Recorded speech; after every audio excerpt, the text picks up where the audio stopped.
প্রিয় শিক্ষার্থী বন্ধুরা, আসসালামু আলাইকুম। আশা করি সবাই ভালো আছেন এবং সুস্থ আছেন। সবাইকে যারা ক্লাসে যুক্ত হতে পারেননি সবাই রেকর্ড ক্লাসে দেখবেন, কারণ রেকর্ড ক্লাসে আপনাদের গতদিনের পরীক্ষার উত্তরগুলো দেওয়া হচ্ছে। রিমা আক্তার এখন উত্তরগুলো সুন্দর করে বলবে। যারা ক্লাসে যুক্ত আছেন উত্তরগুলো মেলায় নেবেন। হ্যাঁ রিমা, শুরু করুন। একে ক।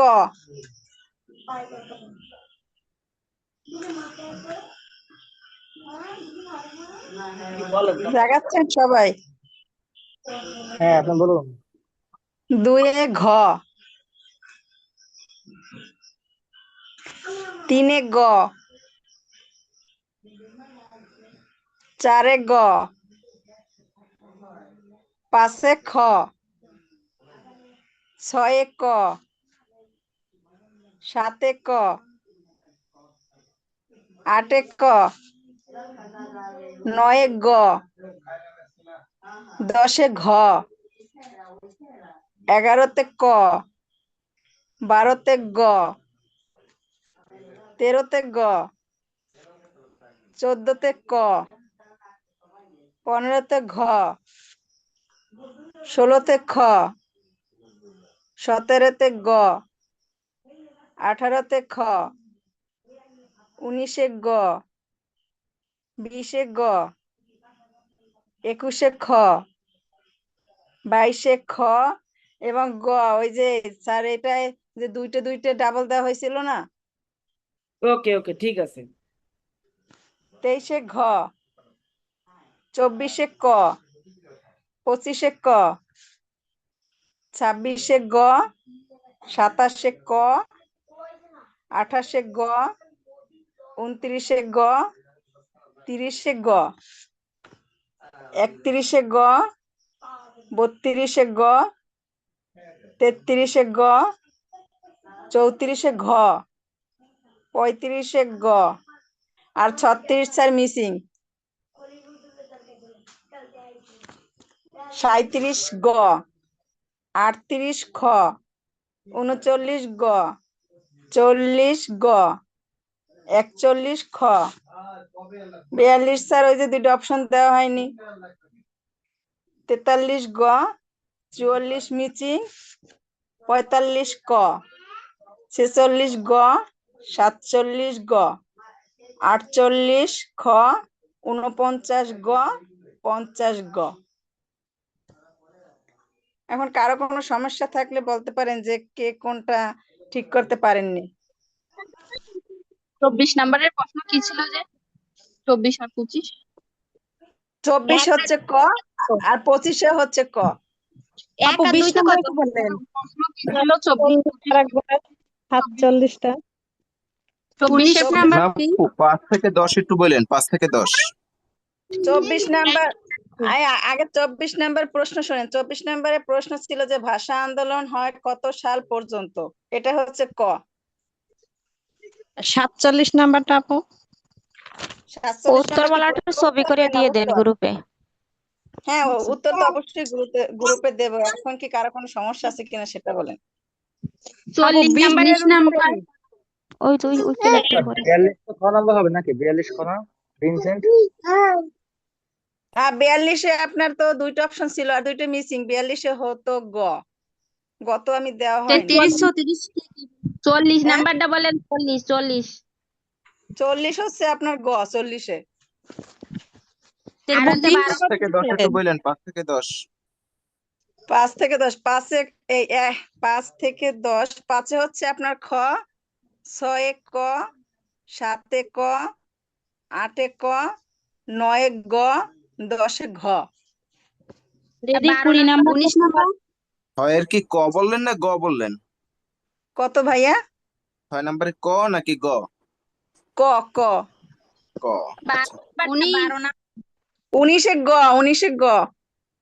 দিদি 20 নাম্বারটা কি বলেন? আপু 20-এ নকশি হচ্ছে কাঁথা আপনার এটা? 20-এর গ। 20-এর গ। 20 নাম্বারের গ। আপু 19-এর কি জি, নকশি কাঁথা এটা হবে? 19-এর একটা আমি কোশ্চেনটা একটু দেখে নিই। আপু 19-এ 12 30 বলেন। হ্যাঁ হ্যাঁ, নকশি কাঁথা ওটা হবে। আচ্ছা ঠিক আছে। আপু তো বিশের আপু প্রশ্নটা একটু বলুন। 34 নাম্বারটা একটু বলেন, 34। বিশের আপু প্রশ্ন হচ্ছে যে মানুষের মনের সৃজনশীল কর্মকাণ্ডের সামগ্রিক রূপ কোনটি? এটা হচ্ছে গ শিল্পকলা। তারপর কি বলছেন 34? হ্যাঁ। 34-এ হচ্ছে আপনার ঘ ঘ আপু আপু 12 নাম্বার 33 নাম্বারটা একটু বলেন, প্রশ্নটা একটু বলেন। 33-এর প্রশ্ন হচ্ছে 33-এ প্রশ্ন হচ্ছে যে স্বাধীনতা শব্দটি 4টি অক্ষরের একটি ইংরেজি বিভাগের ছাত্রীর নাম কি? এটা হচ্ছে গ সুলতানা কামাল। আপু 12 নাম্বারটা একটু বলবেন হ্যাঁ 12-তে হচ্ছে আপনার গ কি, এটা প্রশ্নটা একটু বলেন। 12-র প্রশ্ন ছিল যে শিল্পকলার উদ্ভব হয়েছে কত বছর আগে? গ হাজার হাজার বছর। যদি 27 নাম্বারটা একটু বলেন। আপনি এক থেকে একটু বলবেন। 27 নম্বরে হচ্ছে আপনার গ 25-এর ক হবে না? 25 নম্বরের চারুকলা ইনস্টিটিউট প্রতিষ্ঠিত হয় হ্যাঁ 1948 এটা সালে। হ্যাঁ এটা ক 48 সালে 1948। আপু 27 নম্বরটা কি হবে?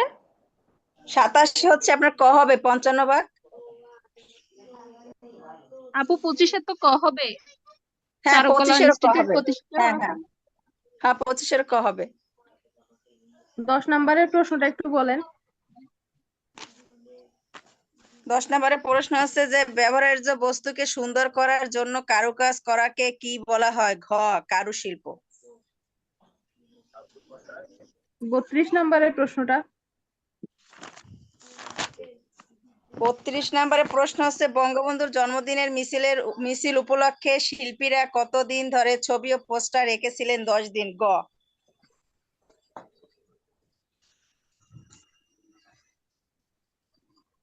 19 নাম্বার প্রশ্নটা বলেন। 19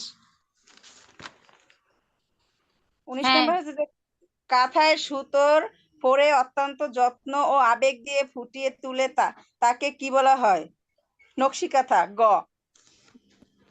এইগুলোর উত্তর তো সব শীটেই আছে, তা আবার এত ধরে ধরে কেন বলতেছেন? এই আপনারা জিজ্ঞেস করতে আছেন এই জন্য তো এখন আমার বলা লাগতেছে, নতুবা তো আমি একটা ছবি তুলে অবশ্যই গ্রুপে দিয়ে দেব। কারো যদি এখন আপু কোনো সমস্যা না থাকে প্রথম থেকে তাহলে আপু প্রথম থেকে একটু বলবেন, আমরা অনেকে আবার প্রথম থেকে শুনতে পাইনি বা জয়েন করতে পারিনি। সবাইকে অসংখ্য ধন্যবাদ। এই উত্তর সবাই মিলাই নিয়েছেন, এর জন্য ধন্যবাদ জ্ঞাপন করছি। আমরা পরে শুনবো কে কত পেয়েছেন। আর রিমাকে অসংখ্য ধন্যবাদ ধৈর্য ধরে উত্তরগুলো সমাধান করার জন্য। এবং যারা উত্তর পাননি, মিস্টেক আছে, গ্রুপে উত্তর দেওয়া হবে, উত্তরগুলো মিলাই নেবেন। আর এই যে বারবার প্রশ্ন জিজ্ঞেস করছেন, এই প্রশ্নগুলো গ্রুপে দেওয়া আছে, প্রত্যেকটি প্রশ্ন গ্রুপে দেওয়া আছে। গতদিন যে প্রশ্ন পরীক্ষা হয়েছে এই প্রশ্নগুলো গ্রুপে দেওয়া আছে, গ্রুপ থেকে মিলাই নেবেন। সবাইকে ধন্যবাদ। আমরা আমাদের পরবর্তী ধাপে যাব। আমরা চোখ, নাক, কান, মুখ অঙ্কন করা আগের দিন মোটামুটি শিখেছিলাম। আমরা আজ সমস্ত মুখমণ্ডলের যে ফর্ম, সেই ফর্মটা ধরা শিখবো। এর আগে আমরা চোখ শিখেছি, নাক শিখেছি, ঠোঁট শিখেছি এবং কান শিখেছি। আজ আমরা শিখবো টোটাল মুখমণ্ডলটা কিভাবে ধরতে হয়, এই ফর্মটা শিখবো। এবং ওই চোখ, স্যার নাক, আপনার কান, কথা শুনতে একটু সমস্যা আছে, সাউন্ড কি ওই কম আছে স্যার? ওই চোখ, নাক, কান, মুখগুলো আমরা আজ স্পষ্ট করে ওখানে বসানোর চেষ্টা করব। দেখেন, স্যার একটু কথা বলতাম। কথাটা একটু পরে শুরু করি, আগে আমরা একটু কাজটা করে নিই, ক্লাসটা করে আচ্ছা নিই, স্যার ঠিক আছে ঠিক আছে। লাস্টে সময় দেব। তাহলে প্রথমে আমরা কি করব, একটা ডিম বা কিছু একটা বৃত্ত দেব। এই যে যারা স্ক্রিন ছোট দেখছেন তারা স্ক্রিনটা একটু ডাবল স্ক্রিন ট্যাপ করে বড় করে নেন। এই যে ডিম বাকিতে একটা আমরা বৃত্ত দিলাম। আমি বৃত্তটা একটু ডার্ক করে দিচ্ছি, আপনারা এই যে একবারে দেবেন না, এরকম বারবার ঘাতে ঘাতে দেখুন যে ডিম বাকি একটা সুন্দর একটা বৃত্ত হয়েছে। এই যে বারবার ঘাতে ঘাতে। এরপরে কাজ কি? এরপরে কাজ হলো একে দ্বিখণ্ডিত করা। এই যে লম্বা লম্বি দ্বিখণ্ডিত করে নিলাম, আড়াআড়িও দ্বিখণ্ডিত করে নিলাম। এই দ্বিখণ্ডটা মিডল বরাবর, এরও মিডল, এরও মিডল, মিডল বরাবর দ্বিখণ্ডিত করলাম। এরপর এখানে একটা বিন্দু পেয়েছি, এখানে একটা বিন্দু পেয়েছি, এই বিন্দুটাকে কেন্দ্র করে এখানে কি করবো, আরেকটা বৃত্ত দেবো এরকম। এই যে সমান্তরালে এখানেও এই বিন্দুটাকে কেন্দ্র করে একটা বৃত্ত দেবো। এই যে এই বৃত্ত দুটো একই রকম করার একটু চেষ্টা করবো। এরপরে কি করব, এই যে বৃত্তটা দিলাম, দেওয়ার পরে আমরা এই যে মিডল যে রেখাটা দিয়েছি, এই রেখা থেকে এরকম নির্দিষ্ট দূরত্ব একটা রেখা দিলাম, বা এই বৃত্তের শেষ প্রান্তটা রেখা দিলাম, বৃত্ত শেষ প্রান্তে সে একটা রেখা দিলাম। আর একটু বড় করে দিতে পারি বা এর থেকে ছোট করে দিতে পারি, ইচ্ছা। এই পর্যন্ত সবাই বুঝতে পেরেছেন? জি স্যার। জি স্যার। এরপরে আমরা যে রেখাটা টানবো সেটা এই যে গ্যাপ, এই গ্যাপ সমান করে টানবো, উপরে একটা এবং নিচে একটা। ওই গ্যাপ সমান করে আমরা উপরে একটা টানবো রেখা, নিচে একটা টানবো। তো যেখানে আসুক আমরা এই সমান্তরাল করে টানবো। এটা টানার পরে আমরা এখানে যে বিন্দু পেয়েছি আর এখানে যে বিন্দু পেয়েছি, এই সমান্তরাল করে এখানে আমরা রেখা টেনে নেবো এরকম। এই যে রেখা টেনে নিলাম। এই পর্যন্ত সবাই তো বুঝতে পেরেছে? জি স্যার। এরপর দেখেন আমরা এখানে এই যে মিডলে যে রেখা, এই মিডল রেখা থেকে আমরা এই সাইডে কিছুটা গ্যাপ দিলাম, এই ইচ্ছা খুশি মতো এই যে একটা গ্যাপ দিলাম। এখান থেকে এই গ্যাপ যতটুক, এখান থেকে এই গ্যাপ যতটুক, এর সমপরিমাণ গ্যাপ এখানেও দিলাম।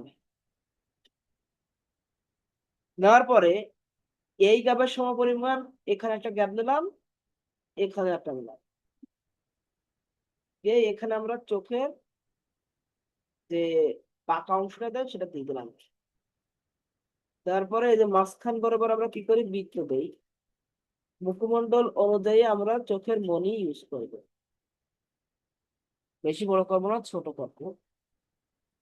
এই যে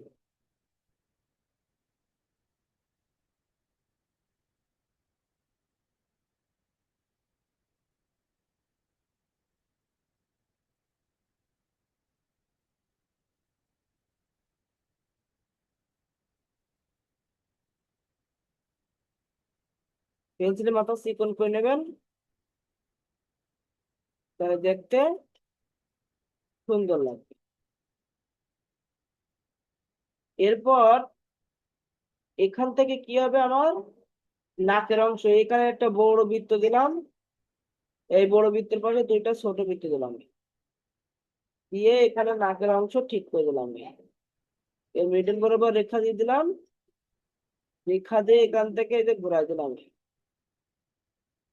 এই যে সমান্তরালে ঘুরাই দিলাম। জায়গা যেরকম ছোট, সবকিছু এরকম ছোট ছোট করে অঙ্কন করার চেষ্টা করি। ঠিক এর উপরে কি চোখের পাপড়ির যে অংশ সেটা দিয়ে দিলাম, দিয়ে এর সামান্য উপরে আমরা ভুরু দিয়ে দিলাম। এই লেভেল, এই রেখা, এই রেখা একই রকম রাখার চেষ্টা করি লেভেল।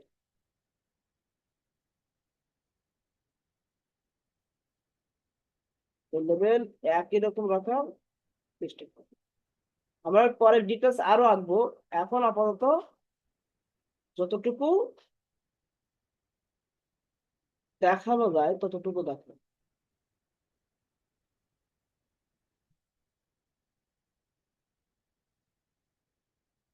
ওই যে এখানে তো ছোট এইভাবে দেখতে পাচ্ছেন না, কিন্তু সিস্টেম একই, ওই যে এর আগে যে সিস্টেম অঙ্কন করছেন ওই সিস্টেমই। দরকার এটা আর একটু মোটা করে দেবেন, তবে দেখতে ভালো লাগবে। নাকটা মুখের সাথে অ্যাডজাস্ট করে, এরপর এখান থেকে এই যে দুটা রেখা দিলাম, এই এখানে দুটা বৃত্ত দিলাম পাশাপাশি, নিচে আর একটা বৃত্ত দিলাম। এরপর এখানে ভি আকৃতি করে এদের যেমন আছে এটি অনুযায়ী দিলাম। এখন প্রশ্ন থাকতে পারে যে আমরা এই এই রেখা কতদূর টানবো, ঠিক এই চোখের মনি বরাবর। চোখের মনি যেখানে এসে মিলে যাবে, অর্থাৎ এই মনি রেখার বরাবর আমরা টানবো। অনেকেই ঠোঁট অঙ্কন করার সময় একটা জিনিস দেখলাম যে এখানে যে গ্যাপটা, এই গ্যাপটা সুন্দর করে দেখাননি, এখানে চিকন করে ফেলছেন। চিকন করার দরকার নেই, এরকম সামান্য উঠাই দেন, সামান্য উঠাই দিলেই হয়। বেশি ডিটেলস আপনার দেখানো লাগবে না, সামান্য উঠাই দেবেন, দিয়ে এই যে নিচের অংশ দেখা যাবে। এরপর আমার এখানে যে ভুরুর অংশ আসলো, আর এই যে গ্যাপ, এই যে কানের অংশ, এখানে অটোমেটিকলি আমার কিন্তু হয়ে আছে। তাহলে এখানে আমি যতটুকু দেখতে পাচ্ছি বৃত্ত, সেই বৃত্ত অনুযায়ী আমরা এখান থেকে কানের অংশ দেখা দেবে। এই যে এই যে ডাবলিং করলাম, ডাবলিং করলে এর সাথে মিলাই দিলাম।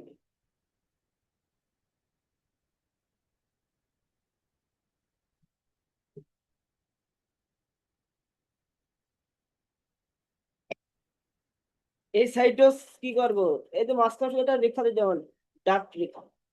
এই সাইডও সেম ভাবে আমরা এখান থেকে, এই বৃত্ত এখান থেকে ডাবলিং করলাম। এই এই রেখা কিন্তু নাকের নিচে আসবে না, এখান থেকে কিন্তু এই যে নাকের নিচে আসবে না।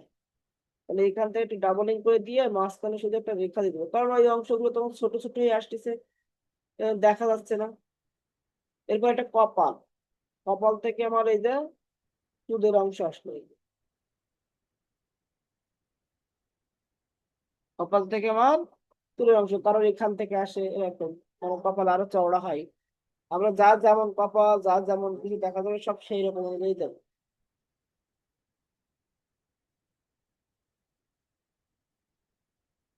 এরপর এই এখান থেকে একদম ঠোঁট বরাবর আসবে, এই যে ঠোঁট বরাবর আসবে, সেই এখান থেকে আবার একটু চিকনে আসবে, এই ঠোঁট বরাবর একটু কোনাকুনি আসলো, আসার পরে এখান থেকে আর একটু কোনাকুনি এসে নিচের দিয়ে এসে মিলে গেল। এরপর এখান থেকে ঠোঁট বরাবর এই যে রেখা আসলো নিচের দিকে, এই যে ঠোঁট বরাবর আসার পরে এইটা আমার গলা,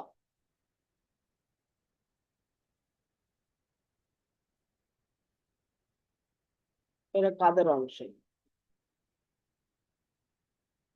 এরপরে কি হলো, আমার এই কানের উপর থেকে, যে কানের এই যে উপর থেকে এই যে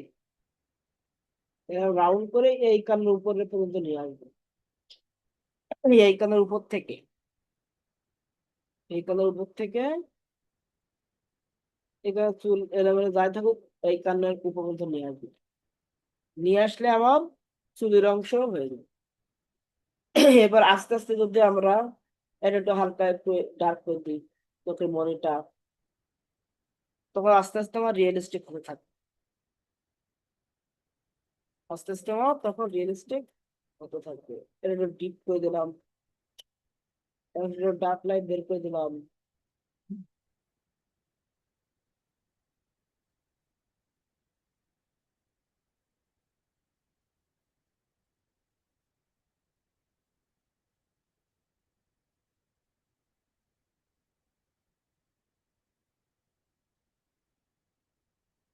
এখান থেকে মনি ভুরু সবকিছু যদি এরকম আস্তে আস্তে অ্যাডজাস্ট করি, চলে যাবে। এবার চুলগুলো এখান থেকে এরকম কুকড়ানো কুকড়ানো ভাব থাকে, এই চুল দেওয়ার সময় যে রাউন্ড টানছে, রাউন্ডের মাঝে মাঝে ইচ্ছা করে চাপ দেবেন পেন্সিল, রাউন্ডের মাঝে মাঝে। তো দেখবেন যে ওই যে ডার্ক লাইটের মাধ্যমে চুলের যে রাউন্ড, ওই রাউন্ডটা ফুটে উঠবে স্পষ্ট হবে। এখানে আপনি হালকা করে এরকম স্কেচ করে দেবেন, কিন্তু এই জায়গায় সব জায়গায় একই রকম না দিয়ে কিছু কিছু জায়গায় লাইট রাখবে, মানে আলো ছায়ার কারণে চুলটা দেখতে সুন্দর লাগে।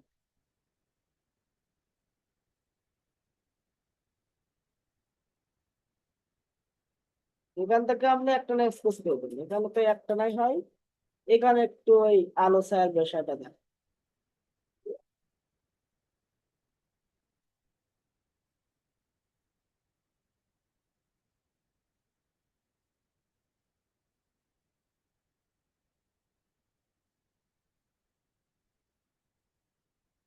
এরকম থাকে। এবার আস্তে আস্তে যত কাজ করবেন তত দেখবেন যে রিয়েলিস্টিক আছে, যত কাজ করবেন।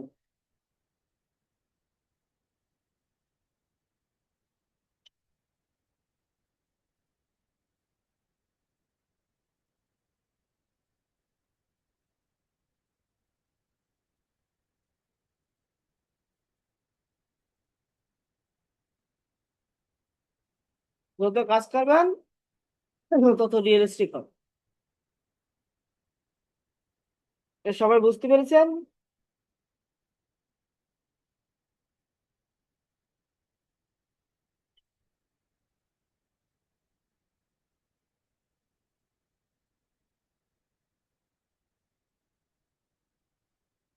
আপনারা কি বুঝতে পেরেছেন?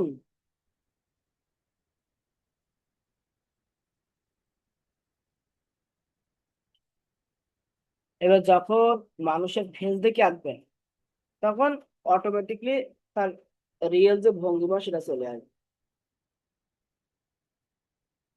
কিন্তু ধরবেন এইভাবে।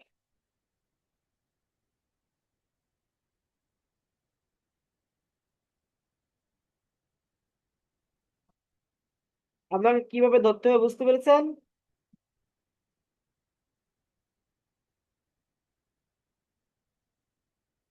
আমার কথা কি শোনা যায় না? জি স্যার।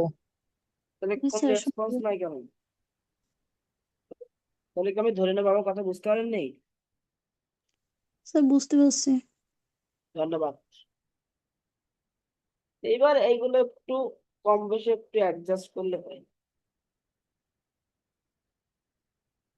এগুলো হালকা রেখা হয়।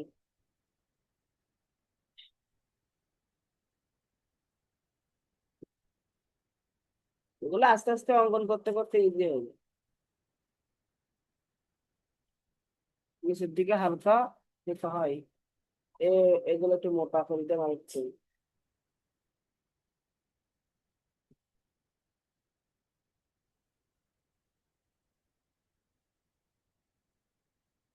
মাথার সাথে গলার সম্পর্ক, গলাটা অ্যাডজাস্ট করতে হবে।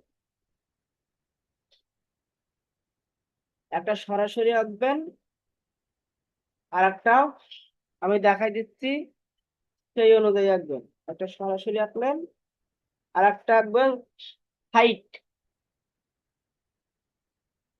বৃত্ত একই রকম হবে, এই বৃত্তের কোনো নড়চড় হবে না।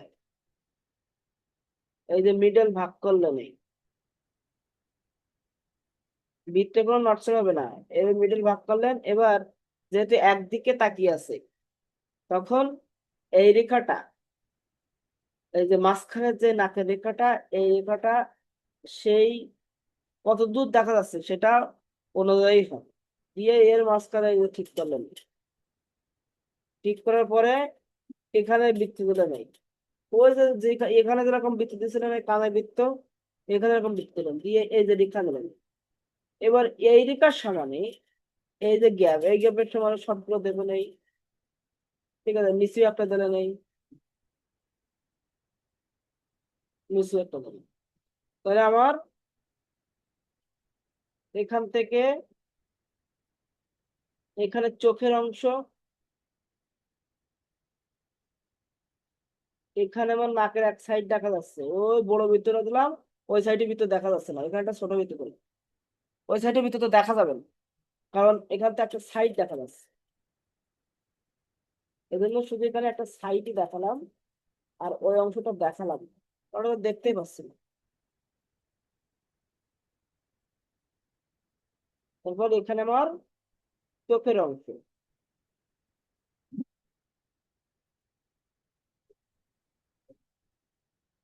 উপরে ভরে দিলাম, এখানে যে চোখের এই সাইডে জায়গা বেশি থাকবে, আর এই সাইডে কম থাকবে, কারণ এই দিকে তো তাকিয়ে আছে, ওইদিকে তাকিয়ে আছে, এজন্য জায়গাটা কম থাকবে। এরপর এখানে এই যে বড় বৃত্ত, পাশাপাশি বৃত্ত আর একটা তো ওই সাইডে আছে, সেটা দেখা যাচ্ছে না, এজন্য এখান থেকে এইভাবে টানতে হবে, যেভাবে আছে। আর একটা এই যে নিচি হয়, নিচেরটাও এইভাবে টানতে হবে। দুইটা বৃত্ততে দেখা যাচ্ছে না, নিচের বৃত্তটা দেখা যাচ্ছে আর উপরের বৃত্তটা দেখা যাচ্ছে। আর একটু নিচে দিই, একটু নিচে দিয়ে, তাহলে ওই যে এই অংশটা ভালো বোঝা যাবে। এই যে এই অংশটা, এই যে বৃত্ত, এখানে কিন্তু দুটো বৃত্ত হয় ঠোঁটে, কিন্তু আর একটা বৃত্ত দেখা যাচ্ছে না, যেন আমরা দিতে পারছি না, নিচের বৃত্তটা দেখা যাচ্ছে, নিচের বৃত্তটা দিলাম। তার মানে আমরা যখন ঠোঁট অঙ্কন করি তখন আমি পাশাপাশি দুইটা বৃত্ত দিই না, দিয়ে নিচে একটা দিই, তাহলে এক সাইড, তাহলে আমার একটা দেখা যাচ্ছে আর একটা দেখা যাচ্ছে না, তার মানে আর একটা দেইনি, এই বৃত্তটা দেখা যাচ্ছে না। নাকেরও সেম, ঠিক আছে। এবার এখান থেকে এই রাউন্ডটা এখান থেকে এই আসলো, এটা আমার দাড়ির অংশ। এরপর এখান থেকে আমার এই যে বৃত্ত দিলাম, এই বৃত্ত লেভেল বরাবর এই যে এখান থেকে আমার একটা কাদার অংশ,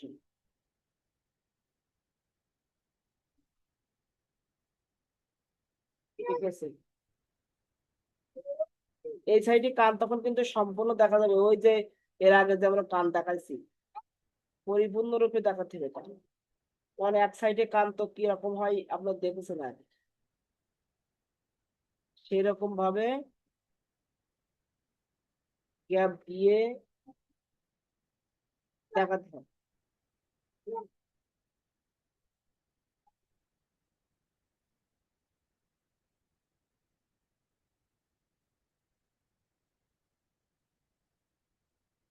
বুঝতে পেরেছেন? আমরা এই মাথা ছোট করে রাখতেছি তো, এখানে চোখটা একটু ভিতরে ঢুকবে, এখান থেকে একটু বাড়বে, ঠিক আছে, বেড়ে ও এতে একবারে সাইড না, তখন ওই সাইডে ভিতরে দেখা যাবে, কিন্তু সম্পূর্ণ না, অল্প একটু, অল্প একটু দেখা যাবে ওই সাইডে। ওটা এখান থেকে একটু ভিতরে ঢুকলো, তারপর এখান থেকে আসলো, এসে এর সাথে মিলে গেল, এখানে এসে একটু ভিতরে ঢুকবে, ছোট এখানে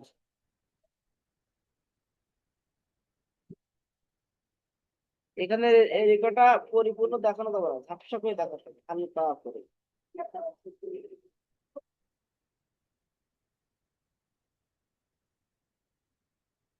এবার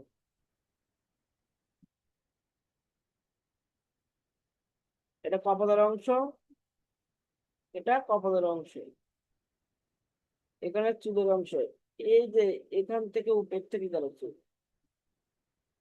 উপর থেকে চুল গিয়ে এটা এর পিছন দিকেও দেখা যাবে, এর পিছন দিকেও কি হবে চুল দেখা যাবে, যে ঘাড়,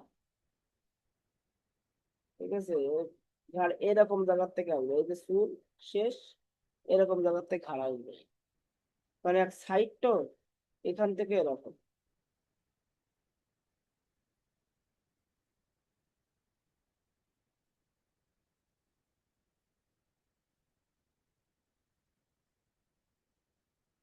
এটা হবে ঘাড়, এই চুল আরো উপরে উঠবে,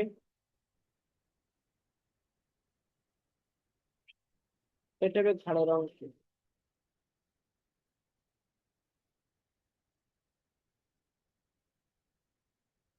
এবং আমরা কিন্তু মাথা ছোট করে দিয়েছি, তাহলে আমরা এই কানের অংশ ছোট করে নিয়ে আসবো, এই কানটা আমরা এরকম জায়গায় করে দেবো, ওই যে ওই বড় করে রাখতে হয়, ওইটা বড় করে রাখলেই হয়ে যায়, তো মুখ ছোট করে দেবো বা এরকম করে দিয়ে রাখতে পারবো, সমস্যা নাই। এরকম বড় করে আমরা রেখে দিই, তাহলে পরবর্তীতে আমাদের বড় ফিগার ধরতে সুবিধা হবে।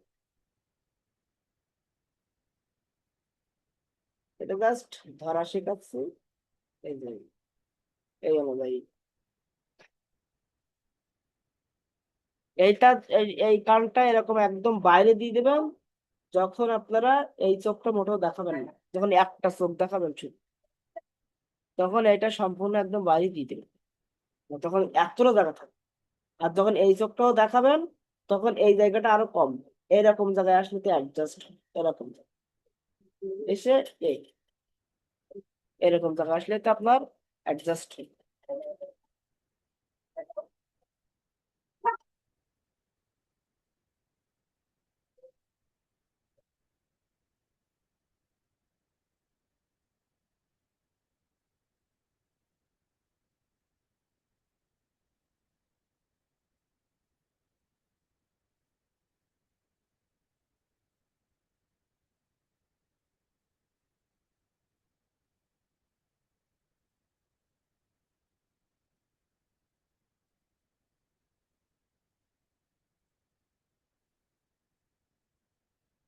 বুঝতে পেরেছেন ধরার সিস্টেমটা?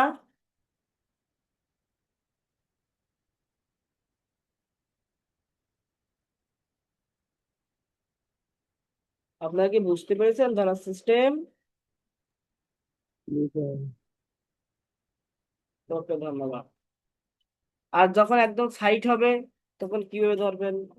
একবারে সাইড, এটা তো মনে করেন যে দেখা যাচ্ছে এক সাইড সামান্য, কিন্তু একবারে যখন সাইড হবে তখন এই যে বৃত্ত তুলে দেয়, তখন এই এই রেখাটা একদম এই সাইড বরাবর আসবে, এইটাকে কেন্দ্র করে সবকিছু করতে হবে। এখানে এরকম বৃত্ত দিলেন, বড় বৃত্ত দিলেন, এই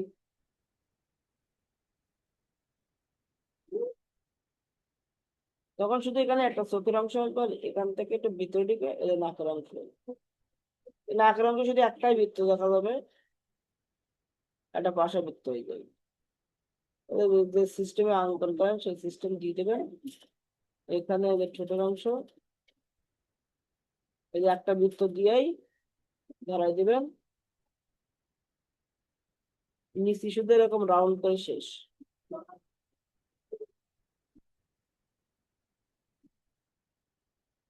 আর একবারে এত কিছু না দেখাই,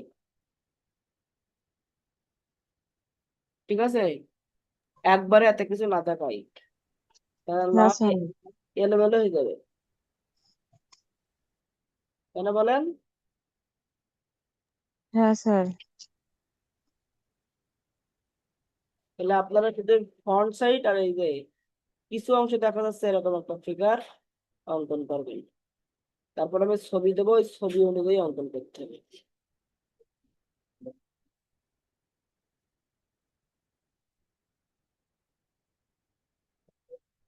ঠিক আছে, এরপর আমি ছবি দেবো, সেই ছবি অনুযায়ী অঙ্কন করবো।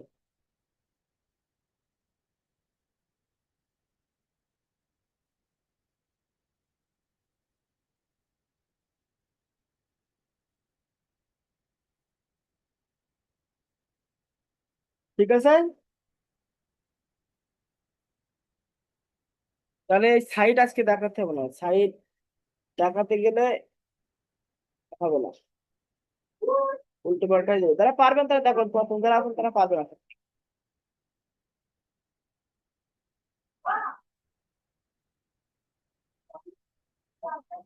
এরকম অল্প অল্প কাজ করে অনেক ডিপলি যাওয়া যায়। দেখেন এখানে শুধু সামান্য কিছু রেখা দিলাম, দিয়ে রিয়েলিস্টিক ভাব ফুটাই তুললাম।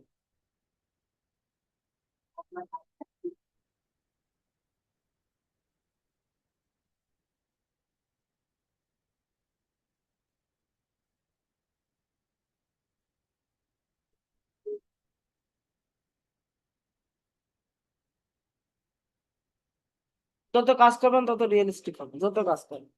এই অংশটা সবসময় ফোলা হয়, এই অংশটা ডিপ হয়। এখানে অংশটা ফোলা, এখানে অংশটা ফোলা থাকে, ডিপ হয়।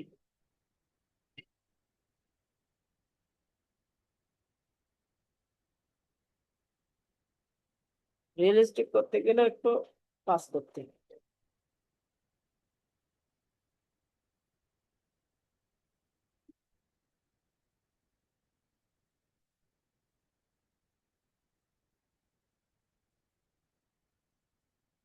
ওকে, হাই কোয়ালিটির কাজ করব আরো বাস্তবসম্মত। আগে বেসিকটা একটু ধরে নেন।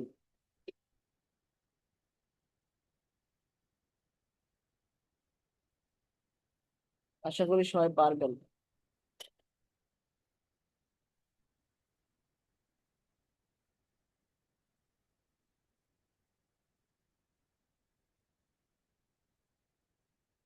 ঠিক আছে, ক্লাস শেষ করে দিলাম।